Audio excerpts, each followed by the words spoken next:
Etawah lion safari में हम आ चुके हैं। ये पूरा का पूरा आसपास का इलाका समाजवादी पार्टी का गढ़, और इस वक्त हमारे साथ समाजवादी पार्टी के मुखिया पूर्व मुख्यमंत्री अखिलेश यादव जी जुड़े हुए हैं। और आपको बता दें, ये उनका ड्रीम प्रोजेक्ट था जिसको उनकी ओर से पूरा किया गया है, और यकीनन बेहद खूबसूरत ये जगह।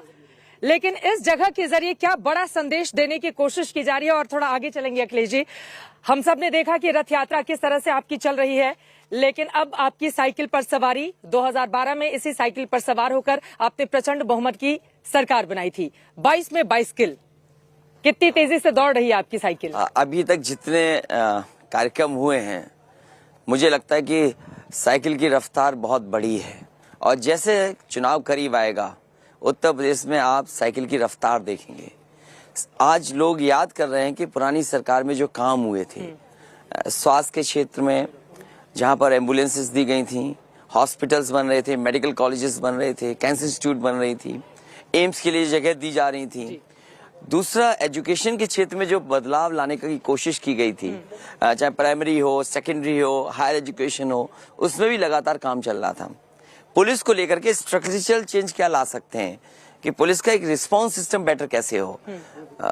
यहाँ के वरिष्ठ अधिकारियों को न्यूयॉर्क भेजा गया, ह्यूस्टन भेजा गया, सिंगापुर भेजा गया, और वो देख कर के आएगी आखिरकार वहाँ का कंट्रोल सिस्टम पुलिस का कैसे चलता है। उसके बाद डिजाइन हुआ यूपी का, और लखनऊ में सबसे बड़ा सेंटर बना, एक स्ट्रक्चरल चेंज दिखाया। बेटियों के लिए कन्या विद्याधन मिल रहा था, लैपटॉप मिल रहा था, 50 लाख महिलाओं को समाजवादी पेंशन मिल रही थी, ऑनलाइन उनका डायरेक्ट बेनिफिट ट्रांसफर सिस्टम के थ्रू जा रहा था। मुझे खुशी है उस समय कि 12 के बाद से लेकर के 17 तक उत्तर प्रदेश में सबसे ज्यादा बैंक्स की ब्रांचेस खुली, एटीएम मशीन्स लगी, और दिल्ली की सरकार ने भी ये तारीफ की कि सबसे ज्यादा उत्तर प्रदेश के लोगों ने अकाउंट खोला। और सबसे पहले एग्रीकल्चर डिपार्टमेंट में और जो हमारी लाभकारी योजनाएं थी उनमें डायरेक्ट बेनिफिट ट्रांसफर सिस्टम का लाभ उठाया और सीधा अकाउंट में भेजने का काम शुरू हुआ। जो बातें आप गिना रहे हैं, बीजेपी का भी इसी तरह का दावा है, लेकिन सबसे पहले मैं चाहेंगे जरा इसके बारे में बताइए। आपका ये ड्रीम प्रोजेक्ट था जिसको आपने पूरा किया, ये शेर जिसको लेकर 2014-13 में हम सब ने देखा था, गुजरात और यूपी में एक अलग तरह की लड़ाई भी छिड़ी हुई थी। ये लाइन सफारी है और एनिमल सफारी है, क्योंकि ये जगह फॉरेस्ट डिपार्टमेंट के पास थी। मुझे याद है कि नेताजी जब अपनी सरकार में थे, उन्होंने तय किया था कि यहाँ पर सफारी बनाई जाएगी। उस समय सरकार बहुत दिन नहीं रही, सफारी नहीं बन पाई। समाजवादी की सरकार जब दोबारा बनी, उस समय इसका प्रोजेक्ट का काम शुरू हुआ। एनिमल सफारी भी बनी, साथ ही में लाइन सफारी बनी, और पहली बार ऐसा हुआ होगा कि इतना बड़ा प्रोजेक्ट इटावा में, और एस्थेटिक लाइन्स के लेकर के जो रिसर्च होती थी, जो काम होता था, जो संरक्षण होने का काम हुआ, वो इटावा में हुआ। और इसके लिए जहां हमने एक्सपर्ट को शामिल किया, जो फॉरेस्ट डिपार्टमेंट के एक्सपर्ट हैं, और उनको जरूरत ये थी कि बाहर के भी एक्सपर्ट उनको मदद करें, तो वो भी कोशिश की गई। उसके बाद ये लाइन सफारी क्रिएट हुई, एनिमल सफारी क्रिएट हुई। ये सामने जगह है, मैं और नेताजी खुद आए थे। अच्छा। और नेताजी ने यहाँ पर पेड़ लगाए थे। उस समय 1000 एकड़ में प्लांटेशन हुई थी, और मुझे खुशी है इस बात की कि 1000 एकड़ में जो पेड़ लगे थे, कोई पेड़ खराब नहीं हुआ। आज पेड़ों की जगह वो जंगल दिखाई दे रहा है। 1,34,000 के लगभग एक साथ पेड़ लगाए गए थे। ठीक है, हम चलेंगे आगे। आपको बता दें कि इस लायन सफारी में अभी 19 शेर हैं, जिनमें से 9 की ब्रीडिंग यहीं पर हुई है। ये अपने आप में बेहद दिलचस्प है। ये तमाम कामकाज आपकी ओर से गिनाए जा रहे हैं। 2012 से 17 तक आपने बहुत सारे काम भी किए, जिसमें इसको एक एग्जाम्पल के तौर पर लगातार समाजवादी सरकार सामने रखती है। लेकिन 2017 में आपके ही गढ़ में आपको बहुत बड़ी चुनौती बीजेपी से मिली थी, तो उस चुनौती से निपटने का, उससे पार पाने का इस बार क्या तरीका अख्तियार किया है आपने? लोगों को उम्मीद ये थी कि भारतीय जनता पार्टी की सरकार आएगी तो बड़े पैमाने पर काम होगा, और जो सपने दिखाए गए थे उस समय, जो वादे किए गए थे, आज जनता स्वीकार कर रही है कि वो वादे सब जुमले निकले। और एक एक जुमला जो था, उस समय लोगों को सपना लग रहा था कि भारतीय जनता पार्टी की सरकार बनेगी तो वो काम पूरे होंगे। लेकिन आज पीछे मुड़ करके जब लोग देखते हैं तो पाते हैं कि उनके साथ धोखा हुआ है। किसान की आय दोगुनी नहीं हुई, जो फसल यहाँ की उसकी कीमत नहीं मिल रही है।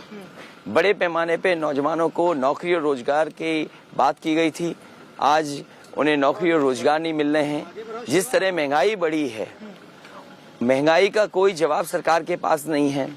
और क्योंकि हम इटावा में हैं, इटावा को ये उम्मीद थी कि बीजेपी के आने के बाद समाजवादी पार्टी की सरकार से ज्यादा काम होंगे, लेकिन जिस तरीके का धोखा मिला है जनता को, यहाँ पर कोई भी प्रोजेक्ट जो समाजवादी सरकार में बनना शुरू हुआ था उसको आगे बढ़ा सकते थे, उसके लिए बजट का इंतजाम कर सकते थे, लेकिन उन प्रोजेक्टों को भी पूरा नहीं किया, लेकिन वो जिस आधे अधूरे छोड़ दिए। कर रहे हैं आप उसका क्रेडिट ले रहे हैं, मैं इस पर आऊंगी, लेकिन ये यहाँ पर जो हम देख पा रहे हैं लायंस सफारी के अंदर हम चल रहे हैं इस वक्त।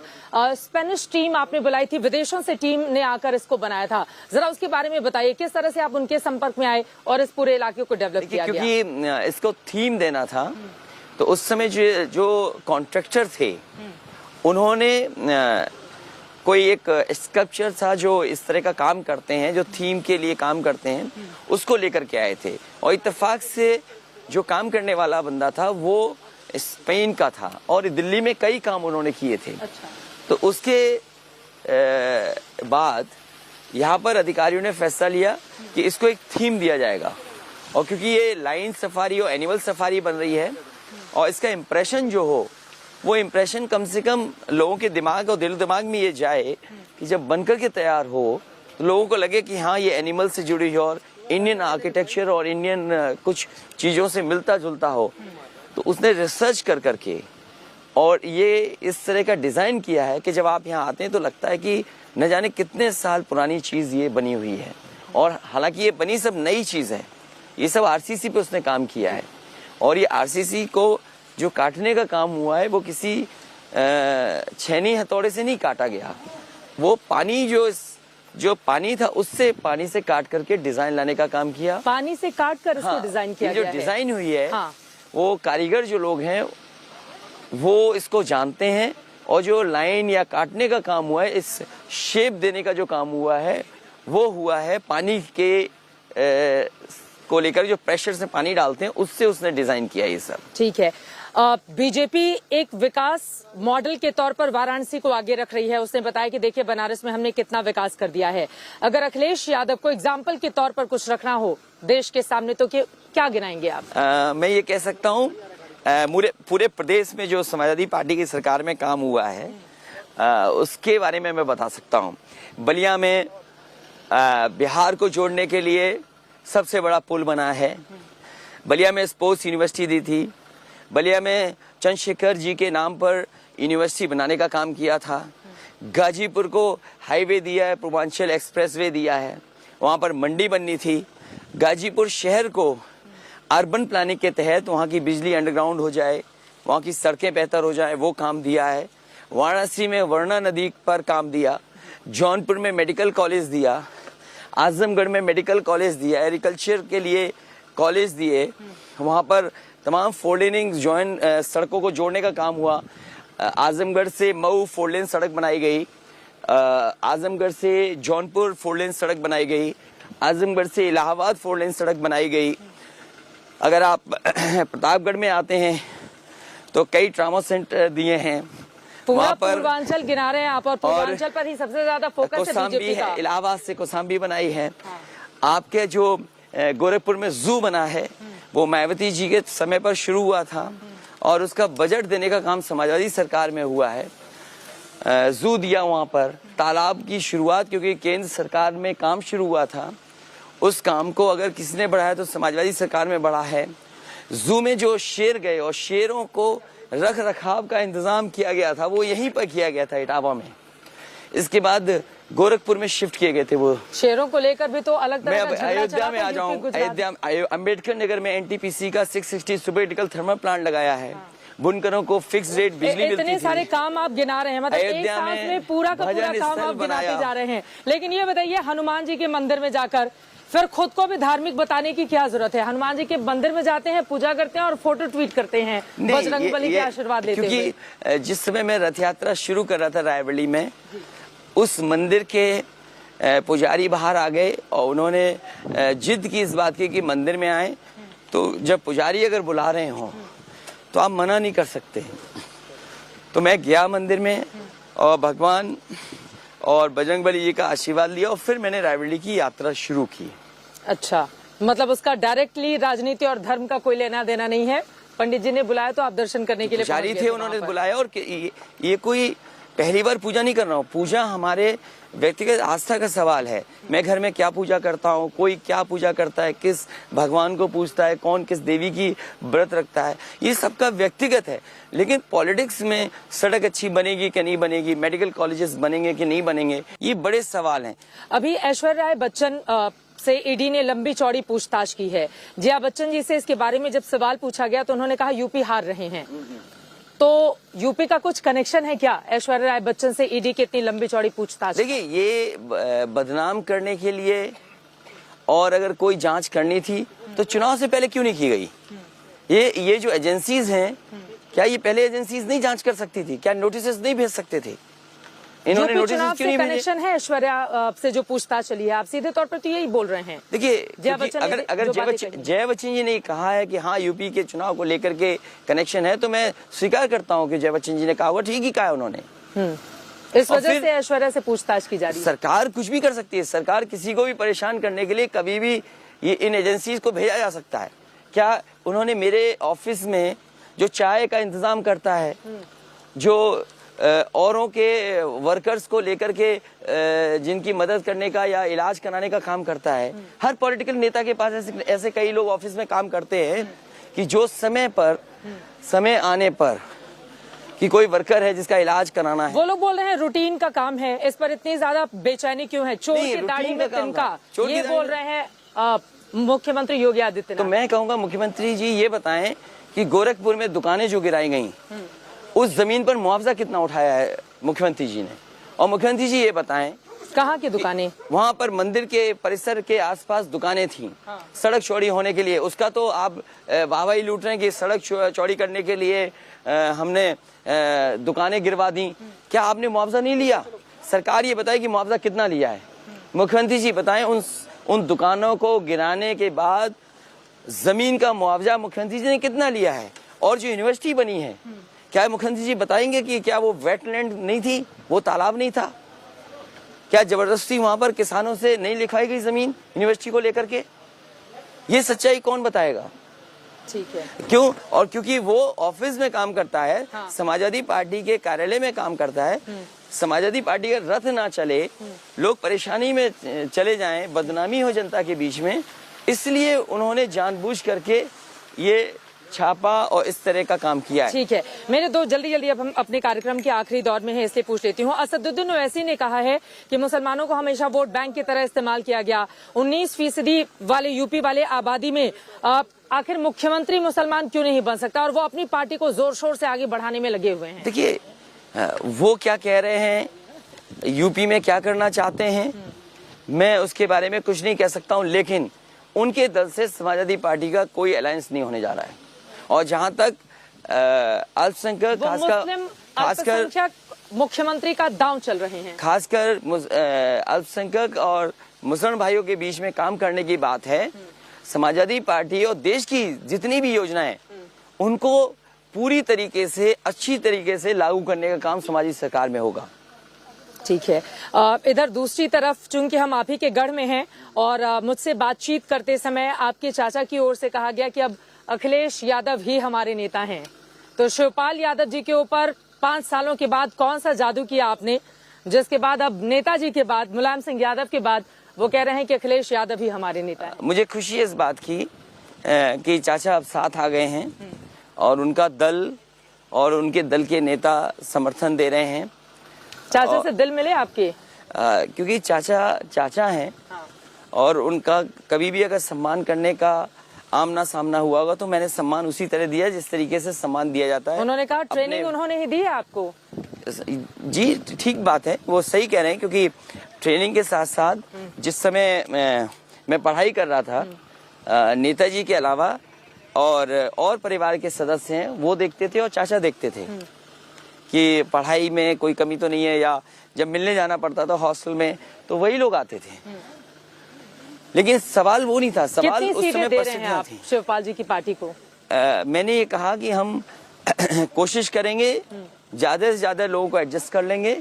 अपने साइकिल चुनाव चिन्ह से नहीं, मैंने उनका कहा कि दल है, और जिस तरीके से क्षेत्रीय दलों को मैंने कहा है कि आप अपने सिंबल पे लड़ना चाहें तो अपने सिंबल पे लड़िए, और अगर आपका प्रत्याशी हमारे सिंबल पे लड़ना चाहता है तो हम अपने सिंबल पे भी लड़ा देंगे। अभी इनका चुनाव चिन्ह स्थायी नहीं है, तो अभी तय नहीं किया है हम लोगों ने कि सिंबल क्या होगा, लेकिन ये चॉइस मैंने क्षेत्रीय दलों के साथ रखी है कि अगर क्षेत्रीय दल चाहेंगे तो हमारे सिंबल पे भी लड़ने, और चाहें तो वो अपने सिंबल पे भी लड़ लें। कितनी सीटें देंगे उनके लोगों को? उन्होंने कहा हमारे जीतने वाले उम्मीदवारों को बस ये टिकट दे दें। मैं जो परिस्थितियों के हिसाब से समीकरण में जो जीतने वाले होगा उस पर विचार करूंगा।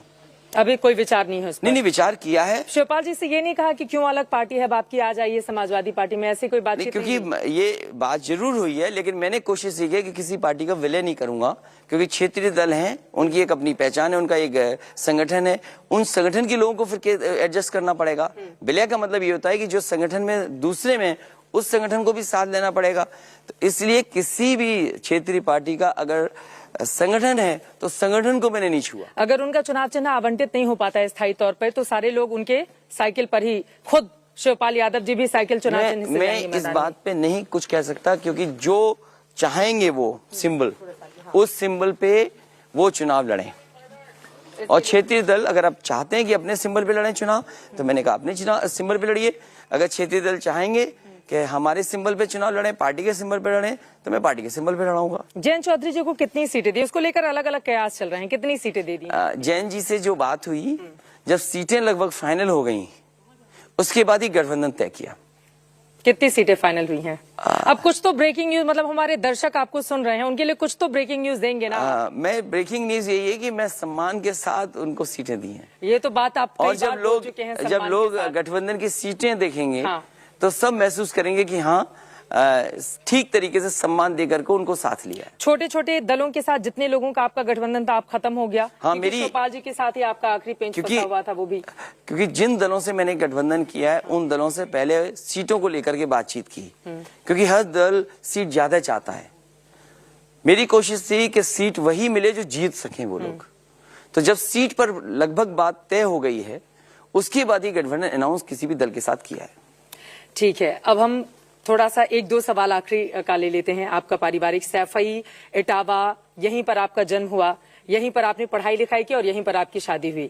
तो अखिलेश जी को जब भी वक्त मिलता है खाली समय में, वो तुरंत यहाँ पर भागते दौड़ते हुए चले आते हैं अपने लोगों के बीच में। कितना समय गुजारते हैं आप यहाँ? इधर मैं कम वक्त दे पा रहा हूँ इलेक्शन के। हाँ, लेकिन मैं ये बात तो कह सकता हूँ कि अगर मुझे कहीं सबसे ज्यादा अच्छा लगेगा तो मुझे सैफई में, क्योंकि मैंने बहुत दुनिया देख ली, सब कुछ घूम लिया मैंने। क्या वजह है? जहाँ अपने लोग हैं, जहाँ जन्म लिया, उससे जगह क्या अच्छी हो सकती है। और फिर जो शौक पूरा करना है, मान लीजिए लोग कहेंगे कि लखनऊ में फार्म बनाओ, अरे मैंने कहा पूरा सैफई हमारा फार्म है। हाँ। जहाँ खेत इतने हैं तो क्यों फार्म बनाएं, और अगर फार्म हाउस बना लें तो पता लगा कि IT, CBI और ED पीछे घूम रही है, तो कम से कम सैफई में जो अपने खेत हैं वही हमारा फार्म है। हाँ, मुझे पेड़ लगाने का शौक है, और क्वालिटी प्लांटेशन मैंने कई बार की, सरकार में रहा तब भी की। और मुझे खुशी इस बात की कि जिस समय समाजवादी सरकार थी, उस समय सबसे ज्यादा ग्रीन कवर यूपी का बढ़ा तो समाजवादी सरकार में बढ़ा। और अगर लगाव नहीं होता नेचर के प्रति, इन्वायरमेंट के प्रति, तो शायद इतनी बड़ी चीज में न क्रिएट कर पाता। चले ठीक है, एक बार फिर से मैं पूछूंगी कितनी सीटें जीत रहे हैं, लेकिन अभी एक खबर है कि मंत्री हैं बलदेव सिंह जी, उनकी ओर से कहा गया है कि जो मुसलमान होते हैं उनका काम ही बच्चे पैदा करना है। तो उनके इस बयान को, और बीजेपी के कई नेता जालीदार टोपी, लाल टोपी आपने जो पहन रखी है, इसको अपराधियों या इस तरह से जोड़ के इस तरह की बातें करते हैं। जो मुझे दिखाई दे रहा है चुनाव उत्तर प्रदेश का, भारतीय जनता पार्टी का इससे भी ज्यादा स्तर गिरेगा चुनाव में, और न जाने कैसे कैसे आरोप वो लगाएंगे। लेकिन मैं जनता से अपील करूंगा आपके चैनल के माध्यम से कि देश जहां आगे बढ़े, बिना यूपी के आगे नहीं बढ़ सकता।